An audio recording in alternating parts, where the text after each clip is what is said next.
जी part D start करते हैं। आ जाएं जी पेज नंबर 463 पर।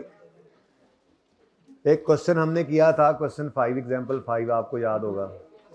उसी जैसी आगे एग्जाम्पल 6 है, एक थोड़े से इजाफे के साथ। जब हमने एग्जाम्पल 5 की थी तो आपको याद होगा हमने एक क्रॉस लगाया था और टिक लगाया था। ओवर टाइम पे क्रॉस लगाया था और ये तीनों क्राइटेरियाज पढ़ के लगाया था। ये पॉइंट इन टाइम, वो एक बिल्डर ने जो बिल्डिंग कंस्ट्रक्ट की थी अपनी प्रेमिसेस में, और सारी बातें याद है कुछ थोड़ा थोड़ा। तो उस दिन साथ ही 6वां नहीं करवाया था, वो आज कर रहे हैं क्योंकि इसके अंदर आपको कुछ चेंज मिलना है। वैसे तो हेडिंग मतलब दोनों की दी हुई है, आप यहाँ से भी एक क्रॉस करके एक टिक करते हैं। शुरू करें काम। सवाल वही है जी, page number 463। I am sorry.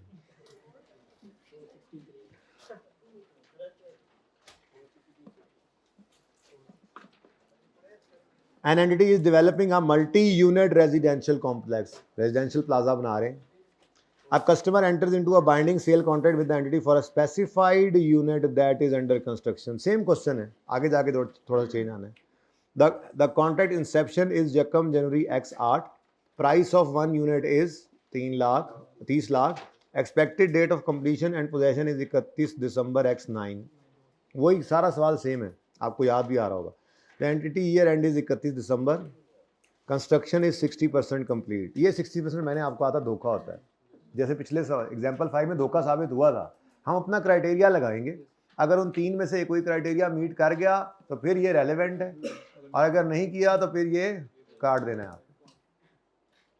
The customer page a 10% non refundable deposit. पैसे का आना जाना रेवेन्यू के लिए वैसे भी रेलेवेंट नहीं होता, ठीक है। वो रिसीवेबल बुक कर लेते हैं, पहले आ गया तो लाइबिलिटी बुक कर लेते हैं। हमारा रेवेन्यू का बुक होना जो है वो ऑब्लिगेशन के सेटिस्फाई होने के साथ है, ठीक है। 12 जनवरी को इन्होंने पैसे देने हैं थोड़े से। Customer will make progress payment of 1350,000। अच्छा ये थोड़ा चेंज आया, 31 दिसंबर पे और 31 दिसंबर दोनों पर, ठीक है। यानी कि पहले 10% दे देगा, उसके बाद फिर 45% करके 1350 कितना बन गया 27, और पहले स्टार्ट में 3, तो पूरा हो गया 30। Contract has substantive terms that preclude यानी स्टॉप द सेलर। टर्म्स इसके अंदर क्या है जी कि सेलर जो है वो नहीं किसी को बेच सकता, being able to direct the unit to another customer. अब ये कल वाले सवाल में नहीं था। हमने क्या बात की है, ये सवाल तो वही है, ये साथ साथ रिसीव और कंज्यूम वाला केस नहीं है। हमारी बिल्डिंग नहीं है, बल्कि वो पूरा कॉम्प्लेक्स बना रहा है जिसमें एक अपार्टमेंट हमारा है। दूसरा केस भी नहीं है। तीसरे केस के अंदर एंटिटी के पास, सेलर के पास कोई अल्टरनेटिव यूज नहीं है इस एसेट का। इसके बारे में ना 2 शर्तें, मतलब 2 सूरतों में ये अल्टरनेटिव यूज इसका नहीं रहता। पहली शर्त कि वो स्पेशलाइज नेचर का है, ऐसा तो नहीं था हमारा ये अपार्टमेंट, ऐसा तो नहीं था, लेकिन कॉन्ट्रैक्ट में लिख दिया गया entity is restricted contractually by buyer not to sell it to another party. तो ये इस कैटेगरी में फॉल कर गया कि एंटिटी यानी seller has no alternative use of this asset, इसलिए इस कस्टमर के देने के और किसी को नहीं दे सकता। ऐसा ही है। अब अगली बात ढूंढनी पड़ेगी। तीसरी कैटेगरी में फॉल कर गया, लेकिन पिछला सवाल करके आ रहे हैं कि यही काफ़ी नहीं है, अगली बात भी देखें कि उसको टू डेट जो है पेमेंट का हक है। वो कहता है in addition customer does not have the right to terminate the contract. को टर्मिनेट भी नहीं कर सकता unless entity fails to perform, ठीक है। इग्नोर करें जी फाइनेंसिंग वगैरह को, कॉन्ट्रैक्ट कॉस्ट को भी इग्नोर करें उन्होंने कहा। अब रिक्वायरमेंट क्या है, requirement if customer defaults on its obligation by failing to make promised progress payments as and when they are due, अगर कस्टमर पैसे नहीं देता entity would have right to all of consideration promise. ये तो एक हाथ आगे चला गया। हमने तो ये कहा था कि जितना काम हुआ उसके पैसे लेंगे, ये तो कह रहे हैं कॉन्ट्रैक्ट के अंदर कि जिस वक्त मतलब पूरा होने से पहले किसी भी वक्त कस्टमर डिफॉल्ट कर जाए, या ये मतलब प्रॉमिस्ड प्रोग्रेस पेमेंट, यानी कि वो पहले ही दफा के इधर खड़े होकर भी वो अगर डिफॉल्ट कर दे, कहता है मैंने कॉन्ट्रैक्ट नहीं लेना, तो पूरे 30 लाख लेने का हक रखता है। अब टू डेट से तो बात कहानी ऊपर निकल गई, ठीक है। तो ये तीसरी कैटेगरी भी है और इसमें राइट टू पेमेंट भी है। अधूरी पेमेंट क्या, पूरी पेमेंट का राइट लिखा हुआ है। तो ये तीसरी कैटेगरी टिक हो गई। इसमें आप ओवर टाइम रिकॉर्ड करेंगे, इन टाइम नहीं करेंगे, ठीक है। अच्छा चलो आगे देख लेते हैं। Would have right to all in the contract if it completes the construction. हाँ, ये एक अजीब बात है। वो कहता है कि अगर कस्टमर डिफॉल्ट कर जाए तो सेलर पहले क्या करेगा, कंप्लीट करेगा कंस्ट्रक्शन ऑफ यूनिट की, और उसके बाद फिर उसके पास एक राइट होगा to all consideration promised in the contract, ठीक है। पहले क्या करेगा, मतलब कंप्लीट करना इसकी भी जिम्मेदारी है, यानी दोनों को पकड़ा कॉन्ट्रैक्ट ने, ठीक है। वो क्या कह रहा है जी, कंप्लीट करके कंस्ट्रक्शन और फिर would have right to all consideration promised. इससे नहीं भाग सकता कस्टमर, पैसे तो उसको देने पड़ेंगे, लेकिन छोटी सी एक शर्त बीच में सेलर के ऊपर भी डाल दी कि तुमने भी कंप्लीट करना है, फिर पूरे पैसे मांग लेना, और अगर वो डिफॉल्ट करे तो कोर्ट में घसीट के ले जाना उसको, लिखा हुआ है, तुम भाग नहीं सकते, यू कैन नॉट टर्मिनेट, पैसे पूरे दो, मैं कहीं नहीं जा रहा, मैं तुम्ही से 30 लाख रुपया लूंगा, मैं कहां जाके अब लूर लूर फिर कर कोई और कस्टमर ढूंढूं। पेनल्टी वगैरह भी हो ना, तो कस्टमर से पेनल्टी लेके फिर नया गाहक ढूंढना, नॉर्मली सेलर इसमें नहीं पड़ सकता यार, इतने ढेर सारे अपार्टमेंट थे, अब हर बंदे के पीछे पीछे मैं भागूं, मैंने इसलिए लिखवाया था पूरे 30 तुम ही दोगे, पूरा करके फिर उसको बुला लेगा, ठीक है, बात समझ आई। यानी कि पहली पेमेंट पे अगर डिफॉल्ट कर जाता है तो भी ओवर टाइम करना है, क्योंकि राइट तो है, लेकिन थोड़ी सी एक शर्त भी है, शायद कंडीशन थोड़ी सी अटैच हुई है। चलो देखते हैं, फिलहाल छोड़ो इसको, है तो सिंपल सी बात, समझ आ जाए तो, नहीं आएगी तो ये अगर 10 नंबर का सवाल होगा तो 1 नंबर निकल जाएगा, बाकी 9 फिर भी आपके हैं। चलें आगे। आगे वो कहता है द कोर्ट्स हैव प्रीवियसली, ये स्टैंडर्ड, जैसे स्टैंडर्ड एग्जांपल है, तो ये उन्होंने बताया है कि इस तरह के केसेस पहले भी सामने, courts have previously upheld similar rights that entitled developers to require customer to perform by paying cash subject to entity meeting of। कहता है ऐसे केसेस पहले कोर्ट्स में आए हैं, सेलर्स ने, बिल्डर्स ने ये कहा है कि जी आप इन्हें कहें हमें ये पेमेंट करें, हम कैसे अब जा सकते हैं, हम कहाँ से अब गाहक नया ढूंढने जाएंगे, मौका था वो गुजर गया, इन्होंने कॉन्ट्रैक्ट किया था, हमने कंप्लीट कर दिया, इसी से कहें, लिखा भी हुआ है, इसी से कहें। तो courts have previously upheld similar rights that entitle developers to require customer to perform by paying cash, ठीक है। सब्जेक्ट टू, जाहिर सी बात है, वो कहते हैं कि जी मीटिंग इट्स ऑब्लिगेशन, उनकी ऑब्लिगेशन जो कॉन्ट्रैक्ट में है। तो अब कॉन्ट्रैक्ट में इसकी ऑब्लिगेशन बीच में थोड़ी सी ये डाल गई, ये ना होती तो फिर कोई मतलब नहीं, फिर वो आधे भी मांग सकता था जितना हो गया है, ठीक है ना, 60% हो गया तो 60% मांग लेते। ओके डन, सही है। चलें खैर छोड़ें इसको, हमने तो जर्नल एंट्रीज करनी है, अब अपनी जर्नल एंट्रीज करते हैं। 1 जनवरी को कस्टमर ने एडवांस पे करना है, तो इस दिन लाइबिलिटी बन जाएगी आपके सेलर की। क्वेश्चन नंबर, एग्जाम्पल नंबर 6 है, पेज नंबर 460, ठीक है जी। तो 1 जनवरी X8 पर कैश ले लिया इन्होंने, तो cash debit, contract liability credit, कितने से जी, 30 लाख का पूरा कॉन्ट्रैक्ट है, उसका 10% 3 लाख, ये जनाब आज एंट्री हो गई।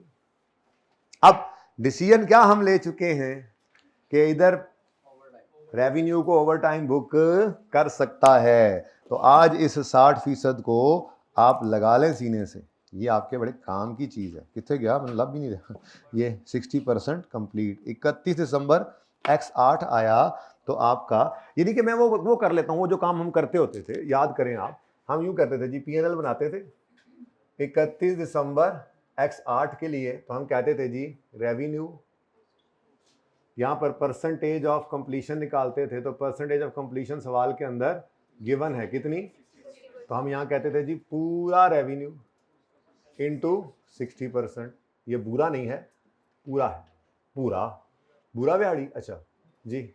अब पूरा रेवेन्यू कितना है, पूरा रेवेन्यू जी 3000 में चल रहे हैं ना, इसका 60% तो 1800 का रेवेन्यू, और उसके बाद कॉस्ट गिवन नहीं है, वरना दूसरी एंट्री कॉस्ट ऑफ रेवेन्यू की भी कर देते, कॉस्ट का डाटा गिवन नहीं है, ठीक है।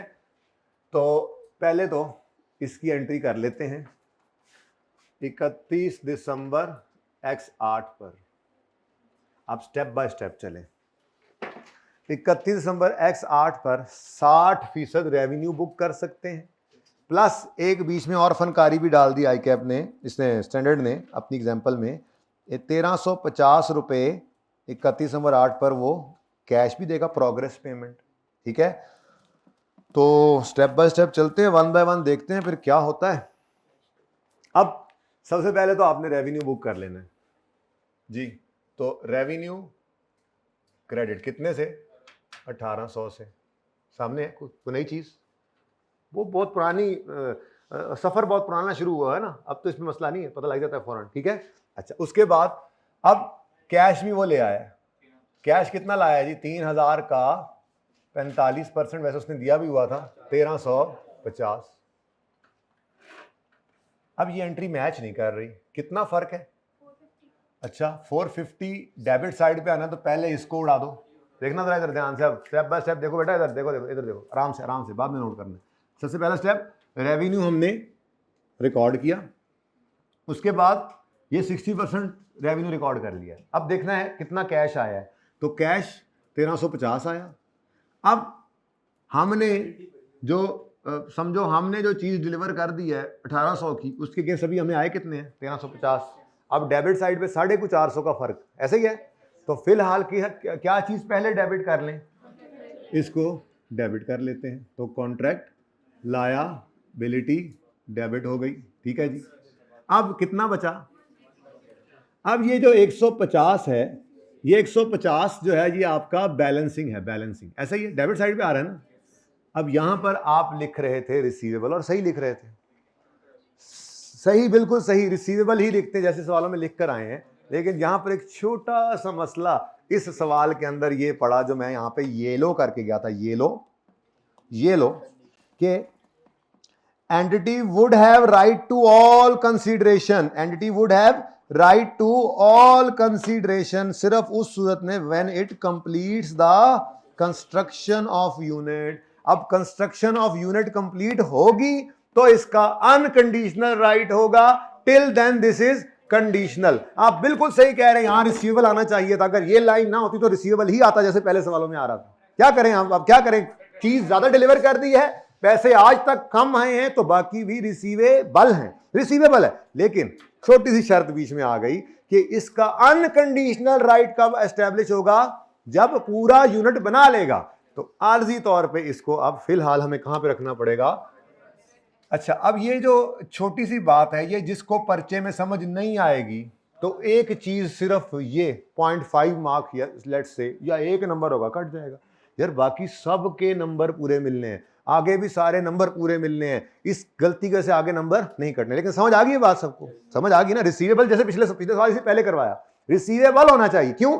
हमने 1800 की चीज डिलीवर कर दी, अभी उससे हमें आज 1350 आया और पहले 300 आया था, यानी कि 1650 आया, तो 150 आएबल है, रिसीवेबल है।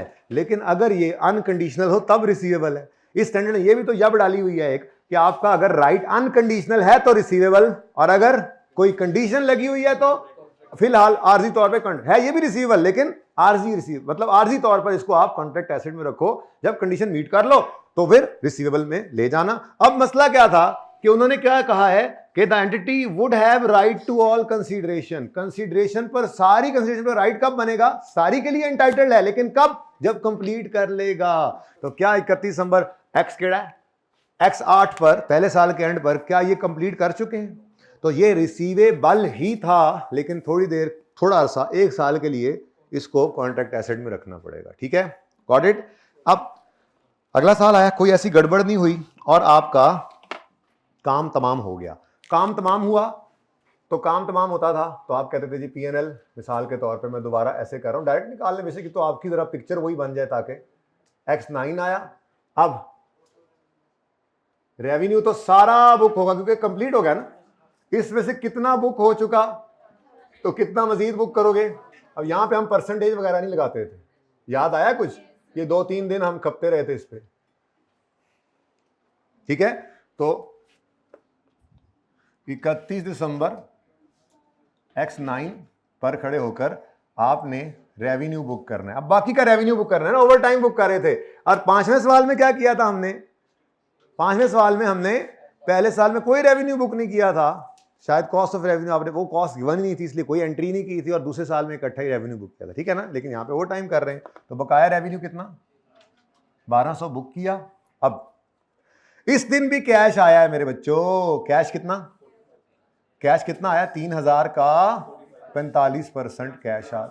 ये ज्यादा अच्छा समझाएगा आपको जो बेटा इधर मसला आ रहा था। ये जैसे पूरा हो गया ना कॉन्ट्रैक्ट, यहाँ पे आके वो पूरा होगा ऐसे लग रहा था जी, ये पूरा हो गया ना, इसलिए समझ आ रही है बात। अब बैलेंस हो रहा है कितना?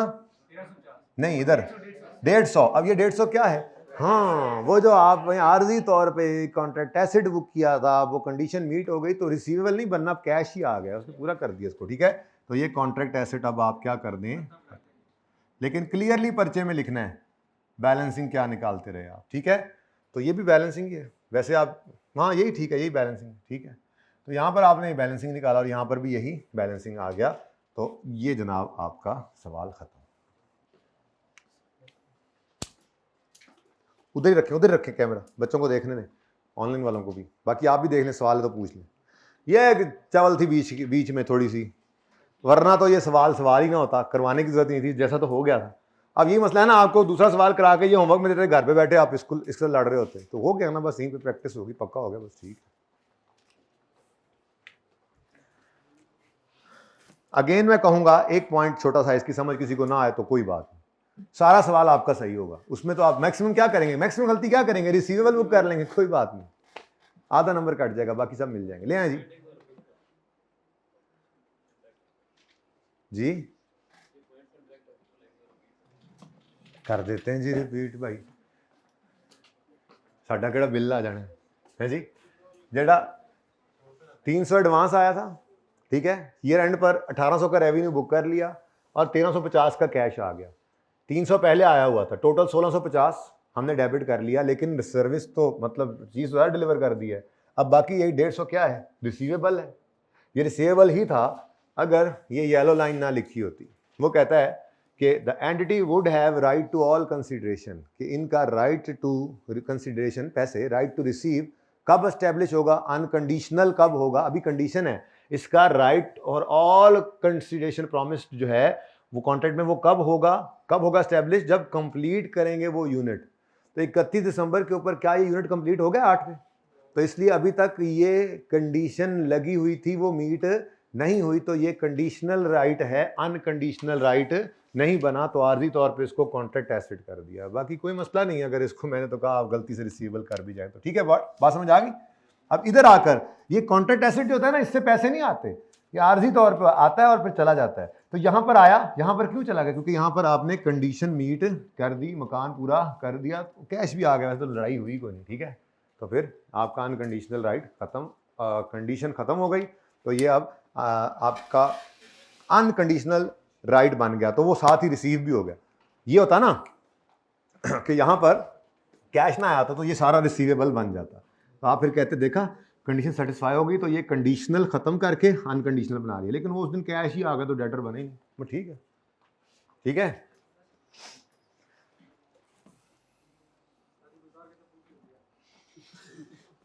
कौन कहता है, अरे मनु खा एल बड़ा गोश्त खा रहा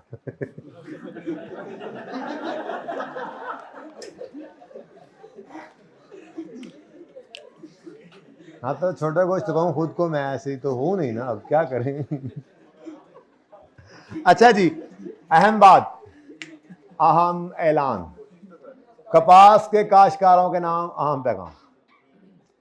दुम्बी सिट्टी और जंगली जई की बात नहीं हो रही, बल्कि बात ये हो रही है, मैं मिसाल बाद में मैं इसको ओपन करता हूं, पहले मुझे एक बात बताएं, अगर कस्टमर डिफॉल्ट कर जाता है और सेलर के पास दो, मैंने जवाब इत्तेफाक से पहले ही दे दिया, लेकिन चलें कोई अगर उस वक्त समझ रहा था बात को तो उसको फिर समझ आ जाएगी। अगर कस्टमर डिफॉल्ट करता है तो सेलर के पास दो ऑप्शंस हैं, ऑप्शन 1 कंप्लीट करे और कस्टमर को कहे तू खुद आके पैसे देगा, तुझसे ही लूंगा पैसे। ऑप्शन 2 पेनल्टी लेकर कोई और कस्टमर ढूंढे और ये घर उसको बेचे, जिसमें फायदा होगा, जिसमें इनफ्लो आउटफ्लो कौन देखता है, खज्जल खराबी भी लोग देखते हैं। मैं आपको सही बात कर रहा हूँ, बहुत से लोग ऐसे हैं जो कहते हैं वक्त सबसे ज़्यादा कीमती चीज़ है, ठीक है ना, तो अब पेनल्टी लेके हम बैठ जाएंगे, फिर नया कस्टमर ढूंढेंगे, ये स्टैंडर्ड ने लिखा हुआ है कि इस चीज़ को जो एंटिटी होती है, सेलर होता है, पसंद नहीं करता। जैसे चीज़ें रूटीन में चल रही हैं वो उसी को पसंद करता है। इससे पेनल्टी ले गए, पैसे आज रखें, फिर नया बंदा ढूंढें, फिर उसको, ये लंबा खाता है। मिले ना मिले, फिर अगली टेंशन है, मिला है कस्टमर, नहीं मिला है, किसी को पकड़ो, लिखा जो है कॉन्ट्रैक्ट में। तो ये बात एक पार्ट बी के अंदर लिखी हुई थी। In the event under, solution 1 आपका हो गया। Solution 2, in the event of a default by customer, either entity can require customer to perform as required under contract, और entity can cancel the contract in exchange for asset under consideration। asset भी अपने पास रख ले and entitlement of a penalty। तो इसके बारे में standard कहता है solution 2 में, situation 2, though entity could cancel the contract, the entity has right of payment performance complete to date, because entity could also choose and force its rights full payment under contract, therefore entity performance obligation satisfy over time, therefore same treatment as in point 1। तो इस standard ने भी यही बात की कि अपने आप चीज़ों को रूटीन में रखते हैं, हालांकि ऑप्शन है लेकिन इस तरफ लोग जाते, अनलेस के वो सवाल में आओ क्या देखो इस तरफ चला गया तो उस हिसाब से डाटा भी गिवन होगा, ठीक है। लेकिन नॉर्मली जो रूटीन चल रही होती है लोग उसी को पसंद करते हैं कि उसी के अंदर ही चलने दें, ऐसे नई जाब न डालें अपने गले, ठीक है ना। तुम्हें देख के नहीं कहा यार मैंने, तुम्हें देख कर ना मेरे ध्यान में अगली एग्जाम्पल आ रही थी, तुम्हें देखकर मुझे अगली एग्जाम्पल याद आ रही थी, ठीक है। वो एग्जाम्पल मैं तुम्हें अब बताता हूं।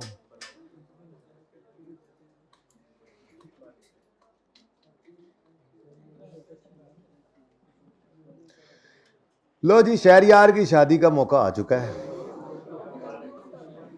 और इसके घर वाले जो है इसको लेकर गए हैं शादी हाल में।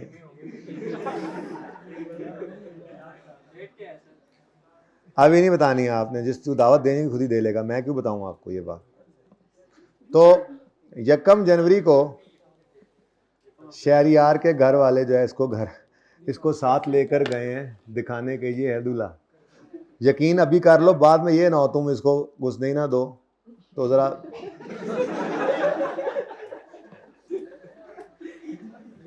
तो 1 जनवरी को गए घर वाले शहरयार को लेके साथ, उन्होंने कहा जी ये हमारा दूल्हा है और इसकी शादी है, तो आपने हमने जो वलीमे का फंक्शन है ना जी, वो हमने करना है आपके शादी हाल में, तो बताएं जी क्या हिसाब किताब होगा। तो ये कॉन्ट्रैक्ट एक कर लिया उन्होंने, कहा जी आपको लेट से 6 लाख रुपए के अंदर आपका काफ़ी है,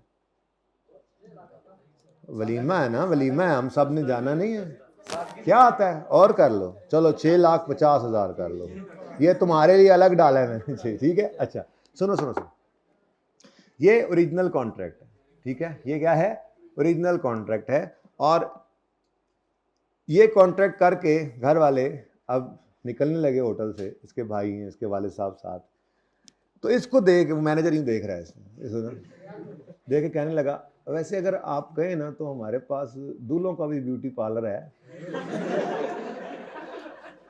तो आजकल लोग दूल्हों को भी मेकअप करा देते हैं जी, तो आप अगर कहें तो इसको थोड़ा मुनासिब शक्ल में हम कर सकते हैं।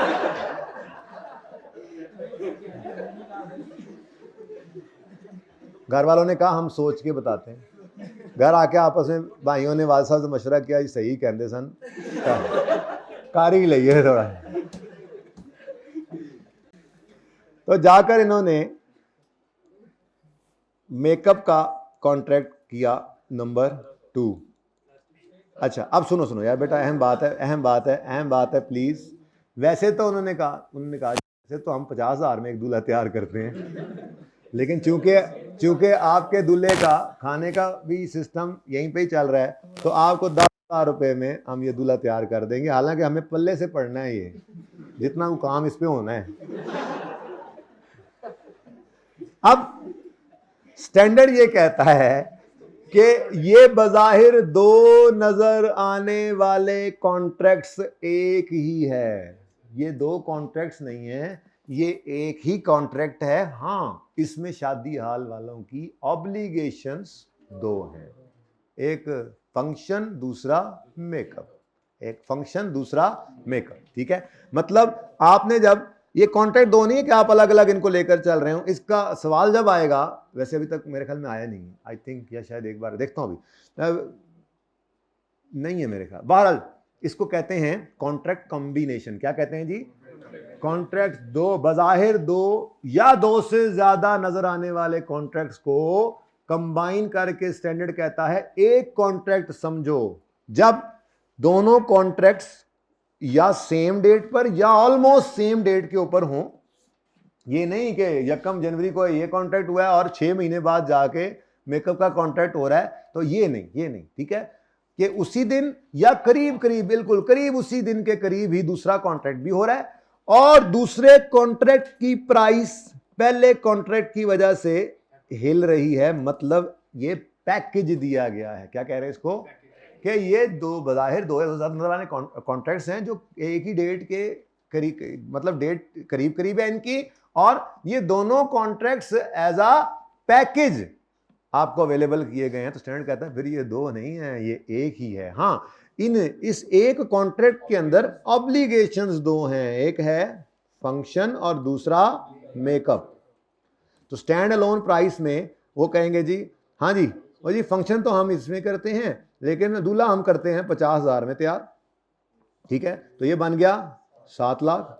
लेकिन ट्रांजैक्शन प्राइस जो एलोकेट करेंगे ये शादी हॉल वाले, एलोकेटेड ट्रांजैक्शन प्राइस जो है वो फिर ये इन्होंने पैकेज किस अमाउंट में दे दिया इनको, 6 लाख, तो वही वाला काम है। बात समझ आई, ठीक है।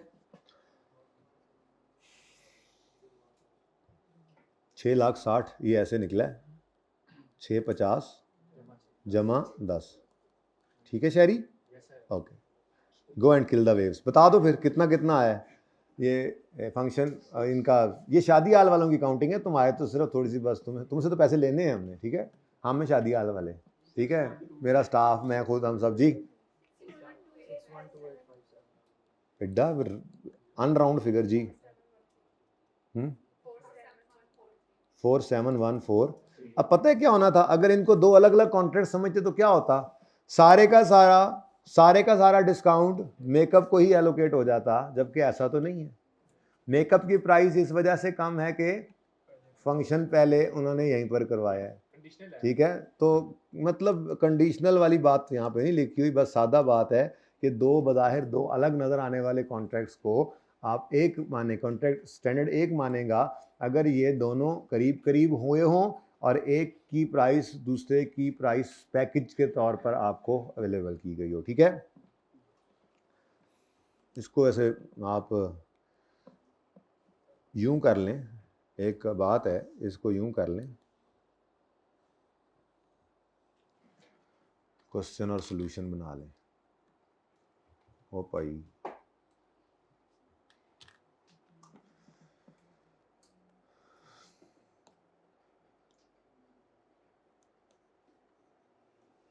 ये जनाब सवाल में गिवन है आपको, ठीक है जी।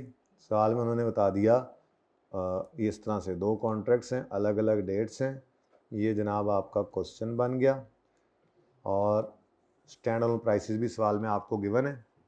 तो स्टैंडर्ड क्या कहता है, स्टैंडर्ड कहता है कंबाइन कर दो इनको, ये दो कॉन्ट्रैक्ट्स नहीं हैं, इनको कंबाइन करो। आई थिंक नहीं आया हुआ अभी तक, बहरहाल चलें, इनको कंबाइन कर दो, combine these contracts, combine the contracts, ठीक है जी।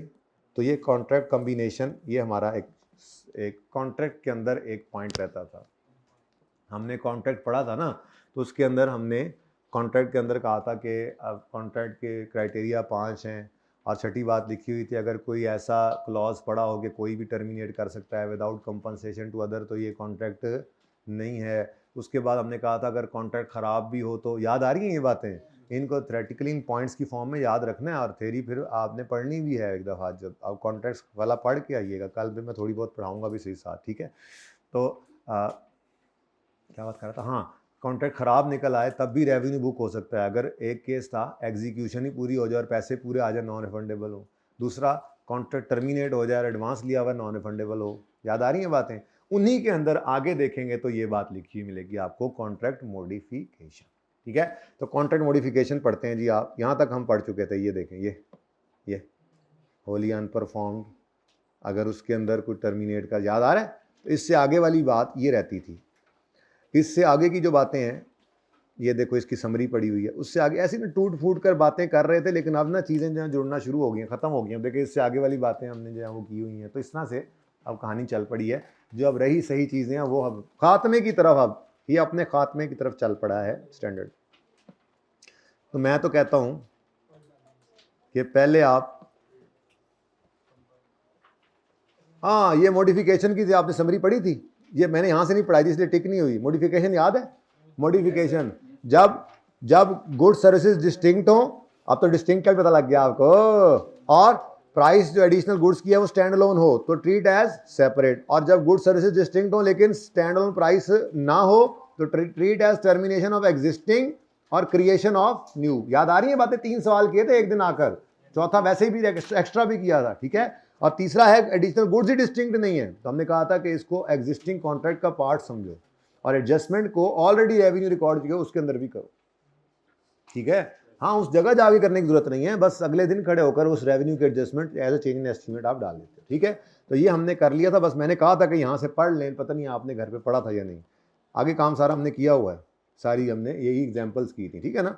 तो ये बीच में ना थोड़ा सा जनाब ये रहता था, ये कम्बिनेशन ऑफ कॉन्ट्रैक्ट्स, ये इस तरह से थेरी, पहले ना थेरी पूछता था, फिर थेरी पूछनी छोड़ दी उसने क्योंकि स्टैंडर्ड बच्चे साथ लेके जाते थे।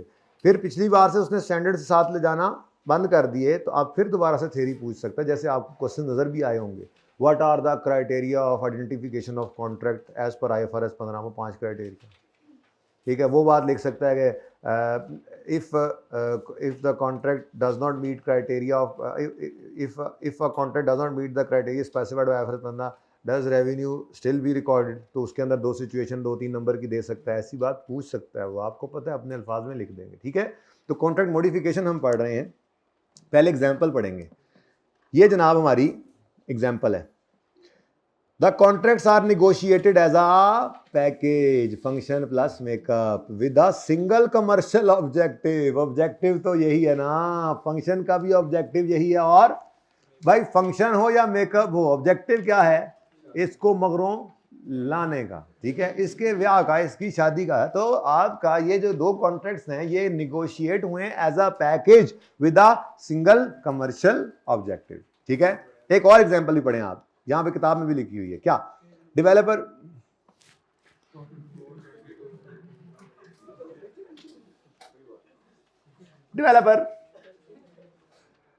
D enters into a contract to sell security system to PTCL Karachi office. 3 days later, in a separate contract, D enters into a contract to sell same system to PTCL office Lahore. ठीक है, तो developer D एक है, उसने कोई PTCL के Karachi office के लिए कॉन्ट्रैक्ट किया उनको सिक्योरिटी सिस्टम देने के लिए, और 3 दिन बाद लाहौर वालों के, लाहौर ऑफिस के लिए भी कॉन्ट्रैक्ट कर लिया। ड्यूरिंग नेगोशिएशन पीटीसीएल ने कहा, ये तो अब दूसरा है, during negotiations D agrees to sell system at the systems at a deep discount if both offices purchase. अब कमर्शियल ऑब्जेक्ट सिक्योरिटी और दोनों एज अ पैकेज हैं, सिंगल पे ये कोई डिस्काउंट नहीं दे रहा। दोनों कॉन्ट्रैक्ट्स अगर आप कहते हो जी कर लेंगे तो आपको एक बड़ा वजनी भारी गहरा डिस्काउंट देंगे, ठीक है। कंक्लूजन, डी सेलर कंक्लूड करो कि the 2 contract should be combined because the contracts were enter into at nearly the same time, या तो उसी दिन या तकरीबन उन्हीं दिनों में, ठीक है। And the contracts were negotiated as a, तो क्या कर लो, कंबाइन कर लो इनको, क्या कर लो, कंबाइन कर लो। भाई एक जगह पे एक सिस्टम 2 जगह पे सेल हो सकता है? तू खुद सोच ना यार, सिक्योरिटी सिस्टम है, कराची लाहौर भी दूर रखा है, इसीलिए हमने यहाँ पर फैसल टाउन और गार्डन टाउन नहीं बोला कि तुम कह लो कोई तार लगा ही ले हम नहीं फ्रॉड हो रहा हो यार, क्यों ऑपोजिट साइड पे सीधी बात लिखी होती है, सीए वाले बच्चा कहता है नहीं इतनी सादा बात हो नहीं सकता, कुछ तो गड़बड़ होगी। सादा बात है, सिंपल है। आपने लाहौर कराची ऑफिस के लिए एक सिस्टम लगवाने का बात की, फिर आपने कहा है, उनको कहा हमारा अच्छा कॉन्ट्रैक्ट हो गया, अब लाहौर वो कॉन्ट्रैक्ट भी हो गया, पैसे भी उसके तय हो गए। अब साहब ने कहा 2-3 दिन बाद हमारे लाहौर ऑफिस में भी जरूरत है, लेकिन ये दूसरा है। डी ने कहा कोई बात नहीं, आप अगर लाहौर वाले लेते हैं तो हम अच्छा खासा डिस्काउंट देंगे। अब बेशक पहले वाले पे 1 रुपया डिस्काउंट नहीं तो सारा दूसरे पे है, तो यही तो स्टैंडर्ड कह रहा है कि सारा डिस्काउंट लाहौर वाले कॉन्ट्रैक्ट पे ना डालो, ये 2 कॉन्ट्रैक्ट है ही नहीं, ये तो एक ही है। इसमें 2 ऑब्लिगेशंस हैं, software security system, Karachi office security system. यूँ समझो जैसे आपने एक मार्कर भेजना है कराची में, एक मार्कर भेजना है लाहौर में, कराची वाला भेज के उसका रेवेन्यू रिकॉर्ड, लाहौर वाला उसका, लेकिन ये जो पैकेज मिलेगा इसकी ट्रांजैक्शन प्राइस को एलोकेट करना पड़ेगा दोनों में बराबर बराबर, ठीक है। अच्छा जी, अगली चीज, अगली चीज, अब शहरियार जो है इसका चलो छोड़ दो इसकी जान, ठीक है। तो उमैर भाई जो हैं इन्होंने कहा कि जी आप ना सर पता नहीं कहाँ से कटिंग कराते हैं, मतलब वैसे लगता है जैसे आपने मशीन पकड़ी और ऊपर पे। मैं कहा यार कोई बात नहीं, सादा वैसे सुन्नत के करीब बाल हर तरह बराबर होने चाहिए, ठीक है। तो कहेंगे सर एक बार आप आएँ ज़रा मेरे नाई के पास खुशबू लगा के, तो आप आएँ और आके वहाँ से कटिंग करवाएं। मैंने कहा यार मैं तो 200-300 रुपये में कटिंग करा लेता हूँ, हाँ जी, मेरा तो अभी तक भी नाई वही है जो स्टूडेंट लाइफ में था, जब लाहौर आया था तो वही है। तो तुम्हारा नाई कहता है सर वो तो 2-3 हज़ार रुपये लेता है। हाँ यार मतलब क्या करता है वो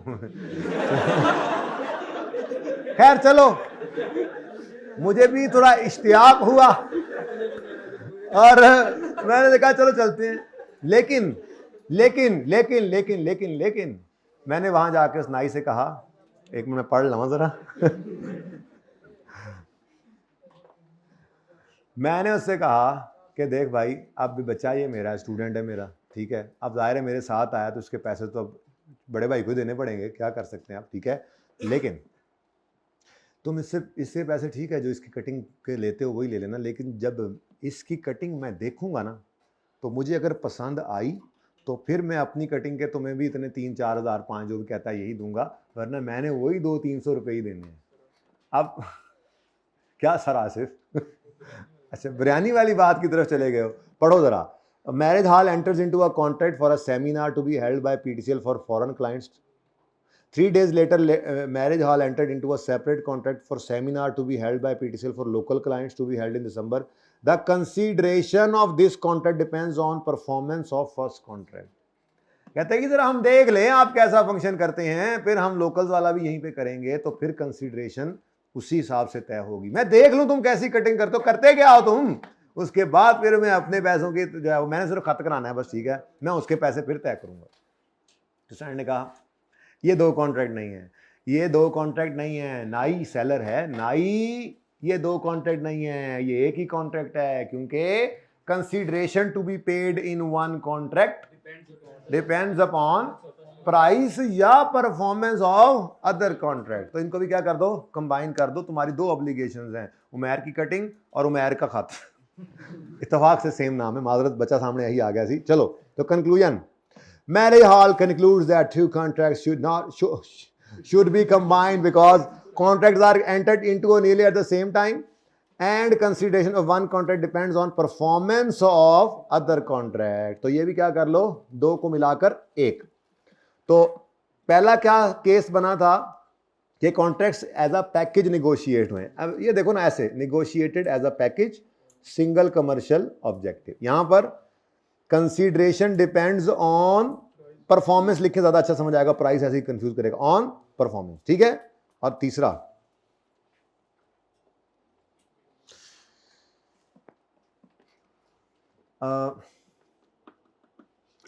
कॉलेज वाले, मैंने सुबह मिसाल देनी शुरू की थी, असल में उस वक्त मैं शायद करीब करीब ये पढ़ के आया था ना, अब ये एंड की तरफ जा रही है ना क्लास, तो जेन में ये चल रही थी बात। कॉलेज वालों ने एक सॉफ्टवेयर कंपनी से कॉन्ट्रैक्ट किया कि आप हमें अकाउंटिंग सॉफ्टवेयर दें।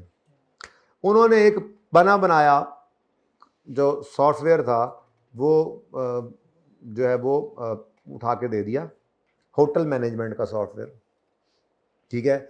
अब कॉलेज वालों ने जब वो आकर देखा तो उसमें तो डिफरेंट बिरयानी, उसमें तो डिफरेंट साहब है, होटल मैनेजमेंट का अपना सिस्टम है, यहाँ पर अपना सिस्टम है कॉलेज का। अब उन्होंने सॉफ्टवेयर कंपनी को फ़ोन किया, अब ये पहला कॉन्ट्रैक्ट हो गया था और कॉलेज वाले सॉफ्टवेयर ले आए थे।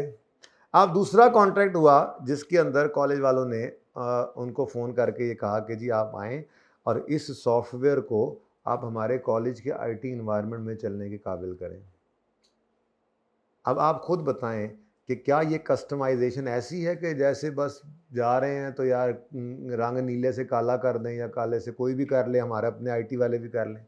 ये तो जिसने सॉफ्टवेयर बनाया उसने शदीद किस्म की कोडिंग करनी पड़ेगी उसको आके, उसको सारी कोडिंग जो है वो सारी प्रोग्रामिंग सब कुछ चेंज करना पड़ेगा। ये सिग्निफिकेंट कस्टमाइजेशन है। और अगली बात, इसके बगैर ये सॉफ्टवेयर हमारे कॉलेज में तो नहीं चल सकता।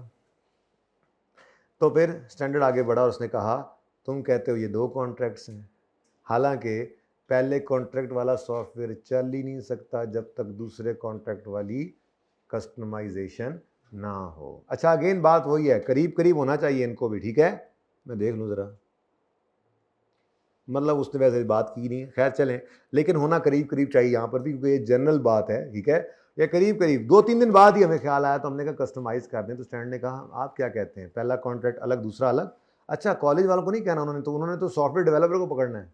वो रेवेन्यू रिकॉर्ड करने लगा है तो वो कहने लगा है सर मैं सॉफ्टवेयर, स्टैंडर्ड को कह रहा है सर मैं सॉफ्टवेयर रिकॉर्ड कर लूँ, स्टैंडर्ड मैं सॉफ्टवेयर रिकॉर्ड कर लूँ, सॉफ्टवेयर का रेवेन्यू रिकॉर्ड कर लूँ। स्टैंडर्ड ने कहा न, अभी सॉफ्टवेयर तो हम समझ रहे हैं बिका ही नहीं, क्योंकि तुम्हारी ऑब्लिगेशन ये अकेली नहीं सेटिस्फाई हुई, बल्कि उन्होंने कहा है कि तुम सॉफ्टवेयर को कस्टमाइज करो। अब इस तरह से देखो, अब चेक करो लोग आ रहे हैं मुंह उठा के, टाइम है ये आने का। ओके तुम्हें नहीं मिलेगी, सॉरी। हाइब्रिड कौन सा? इधर आज दीवार है हमारे सामने हाइब्रिड में,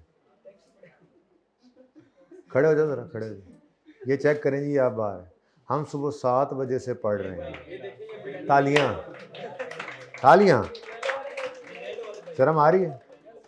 और वो तो चलो मेहमान है ना यार, FR1 वाला पे मेहमानों को नहीं कुछ कहते, शर्म आ रही है? शर्म आ रही है? शर्म आ रही है?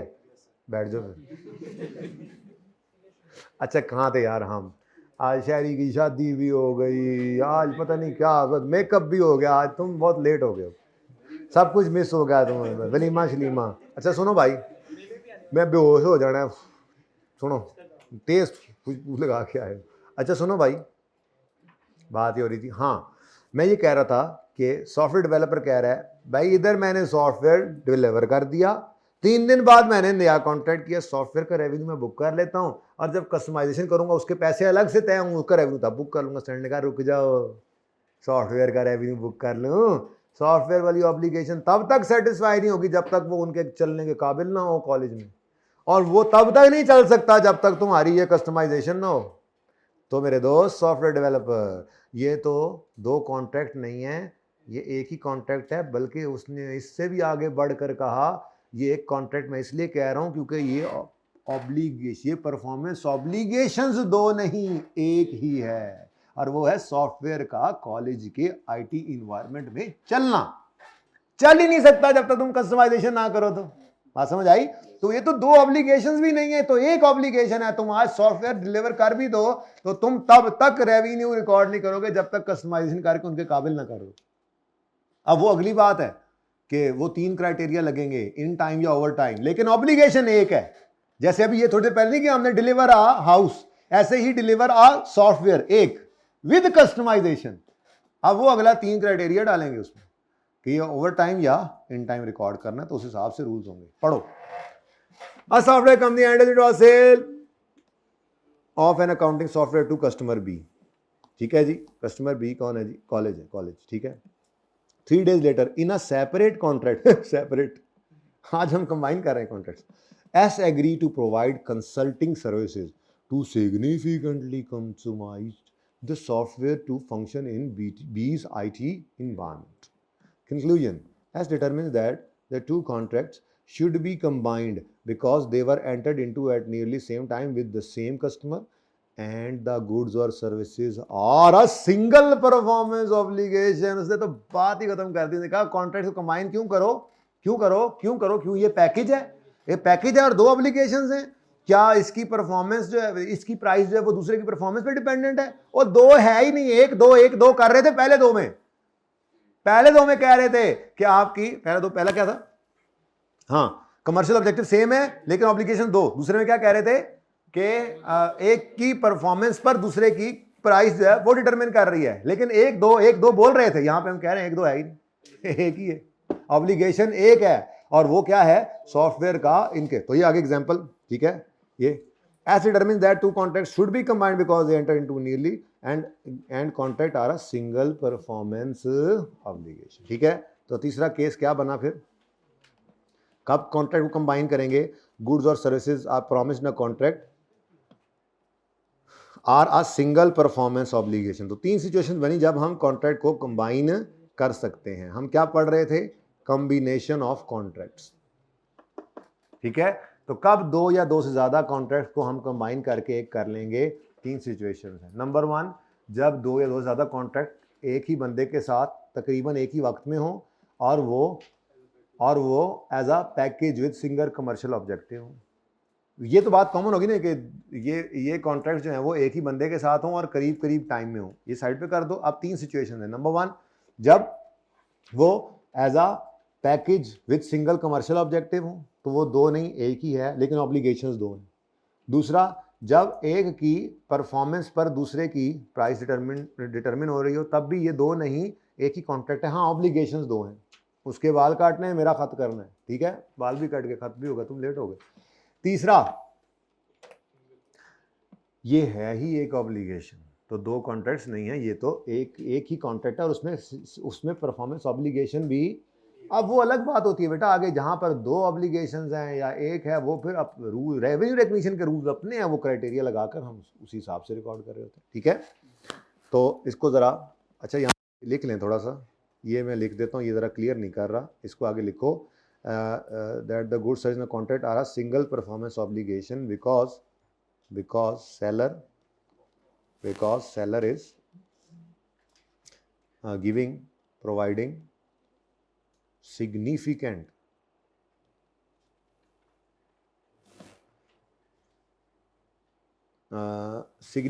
की बजाय मैं यूं कहता हूं दैट सेलर इज प्रोवाइडिंग, वैसे इंटीग्रेशन सर्विसेज नहीं बन गई हैं, तो दो इनपुट सॉफ्टवेयर है, कस्टमाइजेशन है और एक सॉफ्टवेयर निकल रहा है, तो इंटीग्रेशन सर्विसेज आ गई ना, ठीक है।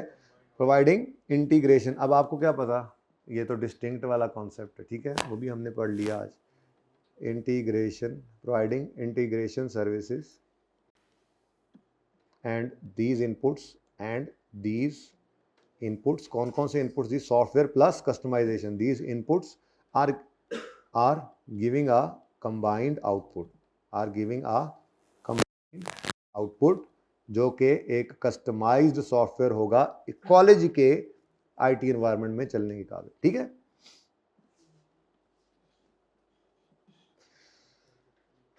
ले जी, an entity must combine two or more contracts entered into at or near the same time with the same customers and treat them as a single contract if one or more of the following conditions are present. Number one, the contracts are negotiated as a package with a single commercial। याद सिर्फ ये रखना है पर्चे में, वो तो सिर्फ समझाने के लिए था, ठीक है। तो the contracts are negotiated as a package with a single commercial objective। भाई ये छोड़ें, ये पता नहीं कौन सी एग्जांपल थी, नीचे से ये उड़ गई है, इधर अभी भी पड़ी हुई है, पुरानी एग्जांपल है, ठीक है, ये नई आ गई थी इसकी जगह। Next, the consideration to be paid in one contract depend on price और performance of other contract. Again वही वाली बात है, ये एग्जांपल अब नीचे नहीं पड़ी हुई, पुरानी एग्जांपल है, ठीक है जी, इसको काट दें। अच्छा, उसके बाद कंफ्यूजिंग था ज़रा थोड़ा सा जी। नेक्स्ट, द गुड्स और services promised in a contract are a single performance obligation, बीच वाली लाइनें छोड़ें, ठीक है। और उसके बाद ये तो खैर यही है, चलेगा, और अगली बात भी काट दें, बस ठीक है, वो आपको बता दिया, समझा दिए बात, बस ठीक है, इतना काफ़ी। हाँ, आज के लिए ब्रेक से पहले 10 मिनट और पढ़ेंगे, फिर काफ़ी है, फिर ब्रेक के बाद इंशाल्लाह।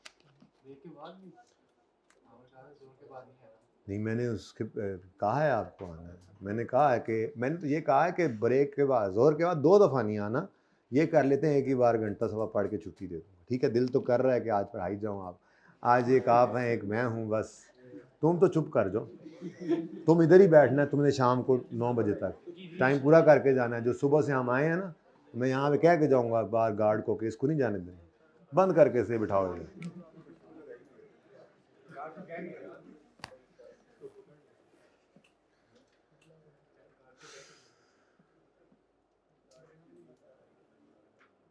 अच्छा जी, जरा पेज नंबर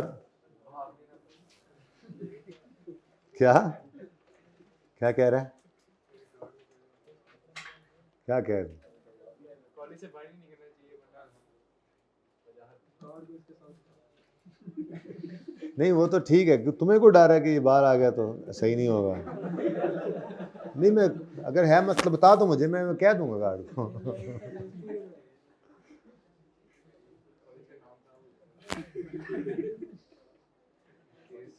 और जो हो ये नहीं हो सकता। अच्छा जी, इधर देखें जी, पेज नंबर 458 पे तशरीफ ले आए। हमने पेज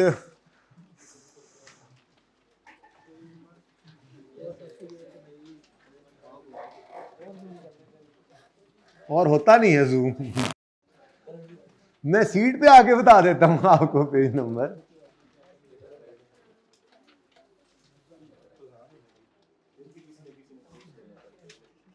कोई बात नहीं, बता दूं।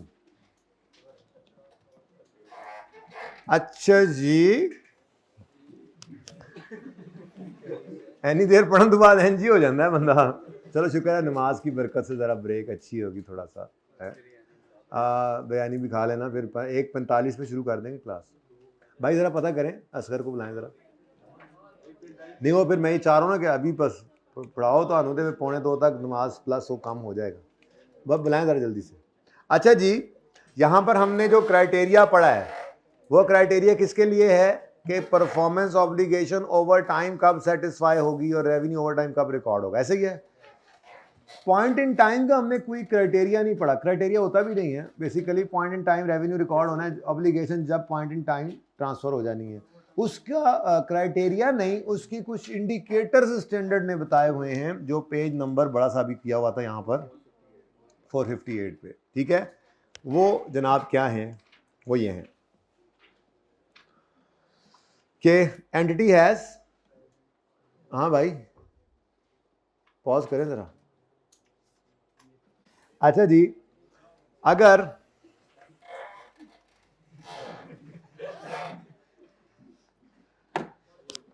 जी entity has right to payment for asset, के सेलर के पास पेमेंट का राइट आ जाए, ये एक इंडिकेशन है कि उसने ऑब्लिगेशन सेटिस्फाई कर दी। जब अपना जिम्मे जो काम हो बंदा वो कर दे, तभी वो कहता है कि अब मेरा राइट टू पेमेंट आ गया। तो ये क्या है बेसिकली, यहाँ पर सवाल के अंदर वो क्या कह रहा है, कहाँ पे लिखा हुआ है, indicators of transfer of control, ठीक है। What are the indicators when a control is considered as transfer to the customer. तो ये कुछ इंडिकेटर्स हैं जब कंट्रोल कंसिडर किया जाता है कि कस्टमर को ट्रांसफ़र हो गया, ठीक है। तो नॉर्मली ये पॉइंट इन टाइम में होता है, और अगर ओवर टाइम का केस हो कंट्रोल ट्रांसफ़र होने का, तो वो वही है जो आपको बता दिया था वहाँ पे कि आपकी प्रेमिसेस के ऊपर एसिड बन रहा है तो वो भी कंट्रोल ट्रांसफ़र हो रहा है, तो उसकी भी बात इसी में ही समझ आ जाएगी आपको। खैर, कहता है entity has present right to payment for the asset, customer has legal title, customer के नाम होगी ये चीज़, कस्टमर हैज़ फिजिकल पोजेशन, अगला फिलहाल ना पड़े, अगर फिजिकल पोजेशन नहीं, कुछ निशानियाँ हैं, एक्सेप्शन हर जगह पे होती है, लेकिन फिलहाल जनरल रूल क्या है, अगर सेलर का राइट टू पेमेंट आ गया है, अगर सेलर के पास कस्टमर के पास लीगल टाइटल आ गया है, अगर कस्टमर के पास फिजिकल पोजेशन है, अगर कस्टमर सारे risk and rewards of ownership जो है वो ओन कर रहा है, और कस्टमर ने गुड्स एक्सेप्ट कर ली हैं, तो ये सब इंडिकेशंस हैं कि कंट्रोल ट्रांसफ़र हो गया। लेकिन कुछ एक्सेप्शन इसमें आती हैं, जिसमें पहली एक्सेप्शन है वो बताएं उस सिचुएशन के कस्टमर के पास पोजेशन है लेकिन कंट्रोल ट्रांसफ़र उसको नहीं हुआ, कोई है जी इसकी एक्सेप्शन? उससे पहले इधर आए, कस्टमर, चलो छोड़ो जी, customer has physical possession, customer has physical possession, sale on return basis, याद करो सेल ऑन रिटर्न बेसिस, उसमें आप इन्वेंट्री कस्टमर को भेज देते थे, कस्टमर के पास फिजिकल पोजेशन है, लेकिन हम कहते थे ये हमारी इन्वेंट्री है उसके पास। तो एक एक्सेप्शन ये है कि सेल को वैसे तो फिजिकल पोजेशन पे रिकॉर्ड कर लेते हैं, बट एक्सेप्शन क्या है, sometimes an entity transfers physical possession to customer but sale is not recorded, for example in case of consignment agreements. ये वो सेल ऑन रिटर्न बेसिस की बात कर रहे हैं। ये नहीं होता कि हम कंसाइनमेंट में जो आते होते हैं कहीं पे वहाँ पे हमारा एजेंट होता है वो। तो बस इसी तरह की बात है, ठीक है। अच्छा, अगली बात, कभी ऐसा भी होता है कि कस्टमर, हमने कहा जी कस्टमर के पास लीगल टाइटल नहीं है, लीगल टाइटल है फिर तो कंट्रोल है। कभी ऐसा भी होता है कस्टमर के पास लीगल टाइटल ना हो, कंट्रोल फिर भी उसके पास हो। ये लीज है कि जब बैंक ने एसेट हवाले कर दिया, हम कहते थे ना कि ये अब एसेट बैंक लेसी के पास ही है, उसी की नहीं सारी लाइफ इसको इस्तेमाल करना है, लेकिन बैंक उसकी ओनरशिप अपने नाम रख लेता है। क्यों? ताकि इंस्टॉलमेंट्स को सिक्योर कर सके। तो स्टैंडर्ड कहता है कि ये जो है ये नॉर्मली सेल वैसे रिकॉर्ड कर लेते हैं जब एंटिटी ट्रांसफ़र करे लीगल टाइटल टू कस्टमर, लेकिन sometimes sale on installment basis जो होता है उसमें एंटिटी यानी सेलर रिटेन कर लेता है legal title to protect collection. In such case sale is recorded on delivery even no title is transferred. Exception आ गई, ठीक है। और आखिरी एक्सेप्शन मैंने बीच में छोड़ दी थी, बहरहाल फिलहाल इसको देखें, फिर मैंने ये पढ़ानी है ना अभी। तो इंडिकेटर्स ऑफ कंट्रोल क्या हैं जी, कि एंटिटी के पास राइट ऑफ पेमेंट है, एंटिटी के पास सेलर के पास लीगल टाइटल है, लेकिन एक्सेप्शन क्या है, सेलर के पास लीगल टाइटल नहीं है, सॉरी कस्टमर के पास लीगल टाइटल है। एक्सेप्शन क्या है, कस्टमर के पास लीगल टाइटल नहीं है लेकिन सेलर फिर भी रिकॉर्ड करे, कब, जब किस्तों पे चीज़ बेचे। किस्तों में बेचेगा तो सेल तो डिलीवरी के साथ बुक करेगा, नाम पे चाहे नहीं भी उसके किया, क्योंकि नाम पे अपने रखना सिर्फ इंस्टॉलमेंट्स को सिक्योर करने के लिए, कंट्रोल तो ट्रांसफ़र कर दिया, सारा कुछ अब उसी का ही है, वही इस्तेमाल करेगा उस एसेट।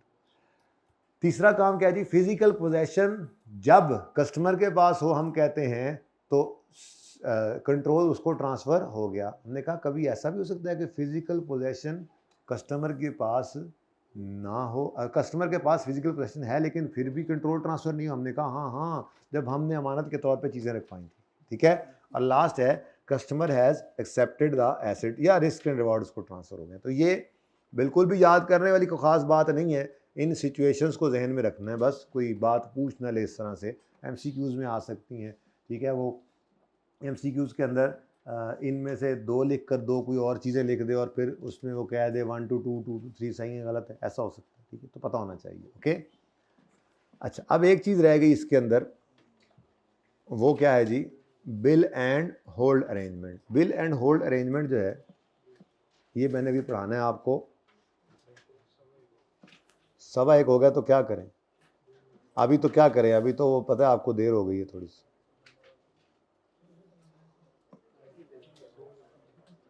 अब तो आप बैठेंगे जब तक कि आपके मनोरंजन का इंतज़ाम नहीं हो जाता। यार देखो ज़रा किधर गया वो, हाँ 480 पे आ जाए, बस ये पढ़ के फिर छुट्टी करते हैं, मतलब छोटी छुट्टी, नमाज की छुट्टी। लंबी छुट्टी, तुम्हें लंबी छुट्टी पे ना भेज दें।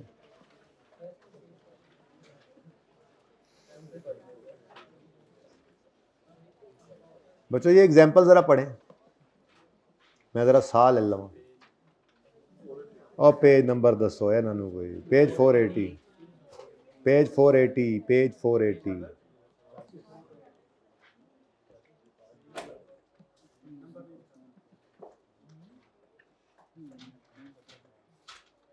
आपने शुगर लाया ने नंबर नहीं लिखा,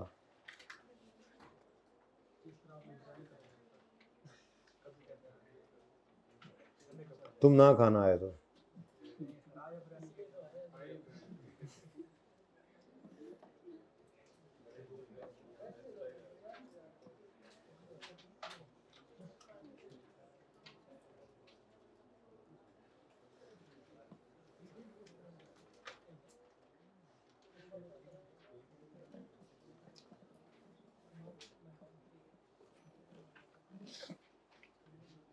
ना करो यार, अभी कहाँ जा रहे हो यार, थोड़ी देर रुक जाओ यार, खाना तो खा के जाओ यार, बैठ जाओ यार,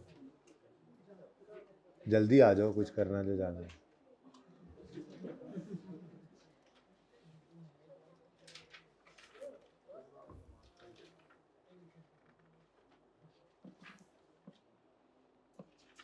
पढ़ें जी पढ़ें, जल्दी से एग्जाम्पल पढ़ें, जल्दी से एग्जाम्पल पढ़ें, सोल्यूशन आंसर नहीं पढ़ना, सिर्फ एग्जाम्पल पढ़ें।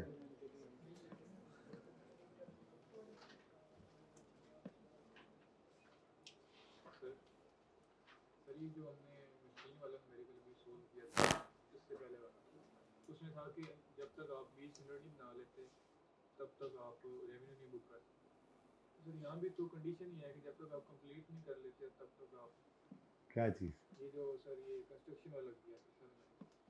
हाँ, लेकिन वो स्पेशलाइज नेचर का होने के साथ साथ राइट टू पेमेंट वाला चक्कर भी तो था कि वो ले सकता है, यही तो समझाया था इन दोनों में फ़र्क। लेकिन सर यहाँ पे लाइन में लिखोगे कि राइट टू कंसंट्रेशन तभी होगा जब वो कंप्लीट कर ले। हाँ होगा तो सही ना, तो अभी कंडीशन ये कंप्लीट करके मांगेगा, तो जब तक कंप्लीट करके नहीं, वहाँ पे कोई कंडीशन नहीं। 20 होंगे तो ही। नहीं नहीं नहीं नहीं नहीं नहीं नहीं नहीं, वहाँ पे ये कहीं नहीं लिखा हुआ था कि राइट टू पेमेंट है, उसने ऐसी कोई बात नहीं लिखी हुई थी कि टर्मिनेट कर दे तो क्या करेंगे, कुछ नहीं लिखा हुआ था, जाके पढ़ो कंपैरिजन में, इसलिए वो करवाया था पहले, ठीक है, वरना तुम उसमें भी कॉन्ट्रैक्ट एसेट लिख लो, मसला क्या है, लेकिन वहाँ रिसीवेबल ही बनता है, ठीक है। वहाँ रेवेन्यू तो चला है ना कि वो हमने वहाँ उसको ओवर टाइम नहीं किया था, लेकिन बिल्कुल नहीं किया था, क्योंकि दोनों शर्तें पूरी होना ज़रूरी हैं, स्पेशल नेचर का हो और अधूरी पेमेंट का राइट हो, कहीं पे नहीं लिखा होता अधूरी पेमेंट का राइट है, यहाँ पर अधूरी से भी आगे बढ़ के उसने कहा पूरी पेमेंट का राइट है। सर वो अभी उसने ये भी हाँ तो फिर राइट तो है ना, वो कंडीशनल है, तो इसलिए तो मैंने कॉन्ट्रैक्ट एसेट बोला, अनकंडीशनल होता तो मैं रिसीवेबल बोलता, सर हम इसका इफेक्ट ओवर टाइम वाले किस्म में ले, क्योंकि ओवर टाइम पे राइट टू रिसीव तो है आपका, पूरा करके पैसे मांग नहीं सकते, मांग सकते हैं, पूरा करके पैसे मांगने हैं, लेकिन पैसे मांगने का हक है आपका अनकंडीशनल, पहले कंडीशनल फिर भी मौजूद है, कंडीशन सिर्फ ये रहेगी कि पूरा करोगे पैसे मांग लोगे, दूसरे के अंदर ऐसा कोई चक्कर नहीं है, आप पैसे कहीं लिखा ही नहीं होगा आप 15 यूनिट के पैसे मांग सकते हो, सर उन्होंने कहा था कि लॉट अगर पूरी 20 की होगी भाई कॉन्ट्रैक्ट के अंदर ये लिखा हुआ है कि लॉट पूरी 20 की होगी तो सारे पैसे मिल जाएंगे, लेकिन राइट टू रिसीव एस्टेब्लिश हो रहा है ईयर एंड पर या नहीं, ये तो बात नहीं लिखी हुई, 15 बनाकर 15 का राइट है नहीं है, 20 का राइट 15 बनाकर नहीं है, 20 बनाकर है, ठीक है यार, ये पढ़ लो यार अब,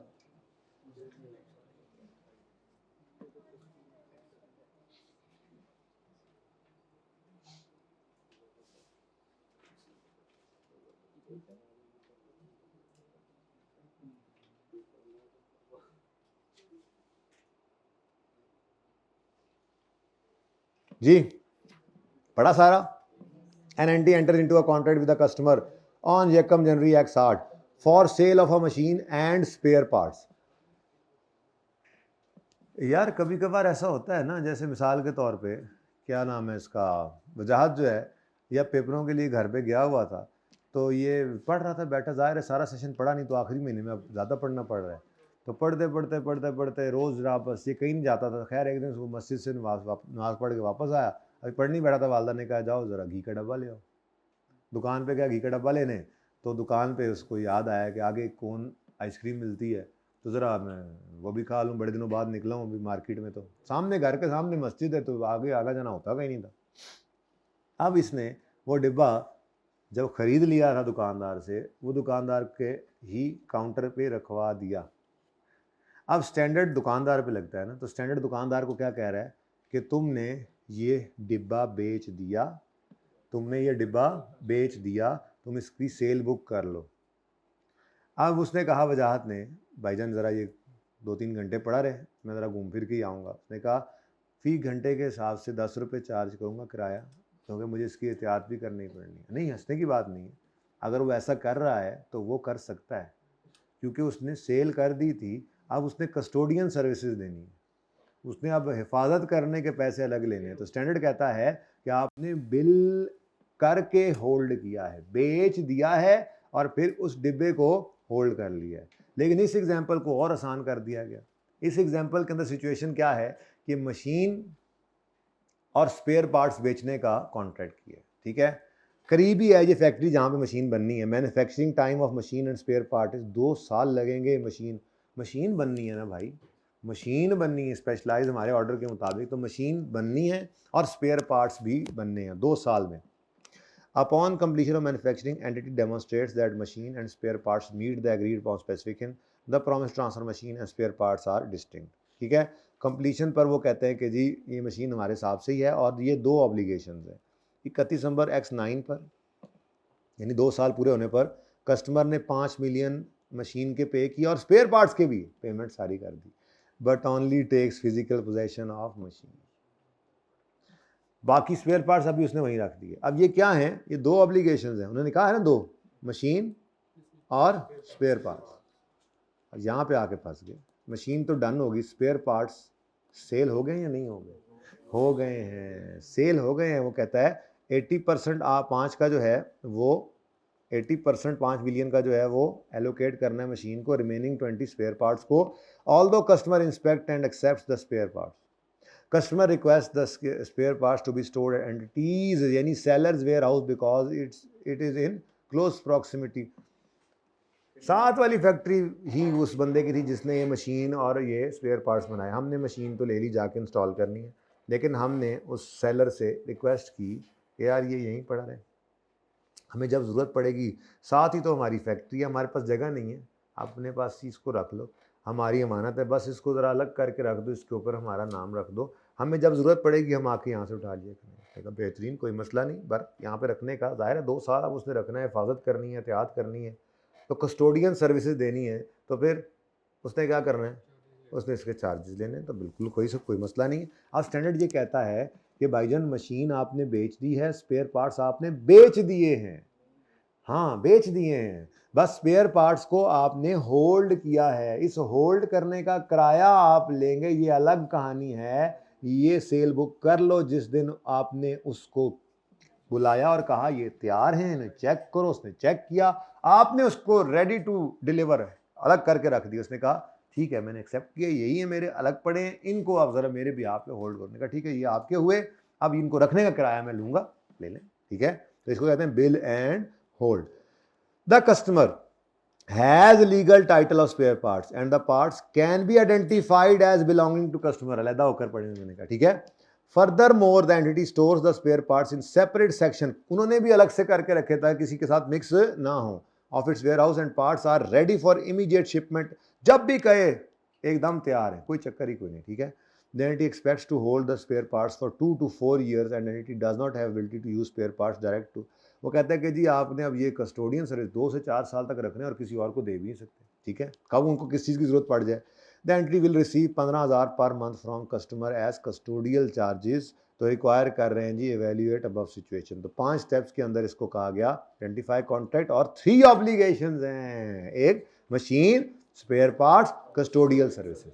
मशीन का इन टाइम, स्पेयर पार्ट्स का इन टाइम जब रेडी थे, और कस्टोडियल सर्विस का ओवर टाइम रेवेन्यू रिकॉर्ड होना है, ठीक है। ट्रांजेक्शन प्राइस जो है 5 मिलियन है और फिक्स्ड, और 15,000 पर मंथ जो है वो आपको मिल रहा है। ये सारी बातें उन्होंने अंग्रेजी के अंदर करके लिखी हुई हैं।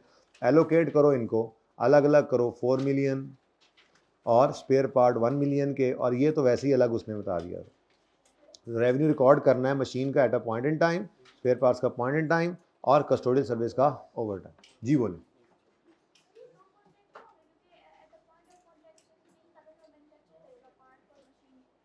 मुझे तो नहीं लगता ऐसी, 2 भी कर लो तो अल्टीमेटली फिर इसकी ये अलग अलग परफॉर्मेंस ऑब्लिगेशन है, रेवेन्यू ऐसे ही रिकॉर्ड होना है, मशीन का और स्पेयर पार्ट्स का उसी वक्त इन टाइम, वो तो हम कर ही रहे हैं, और कस्टोडियन सर्विस का ओवर टाइम करना, फ़र्क क्या पड़ता है? रेवेन्यू तो रिकॉर्ड करेगा ना जी, एक ही कॉन्ट्रैक्ट है, असल में तो एक ही कॉन्ट्रैक्ट है, लेकिन अगर आप ज़बरदस्ती 2 भी करते तो रेवेन्यू रिकग्निशन पे कोई फ़र्क नहीं पड़ेगा, वो सेम ही रहेगा। अच्छा जी, अब 2 बातें और भी करनी थी, लेकिन 2 बजे तक इंशाल्लाह ब्रेक है, 2 बजे रिज्यूम करेंगे क्लास, और 3:30 पे इंशाल्लाह फिर छुट्टी कर लेंगे, ठीक है।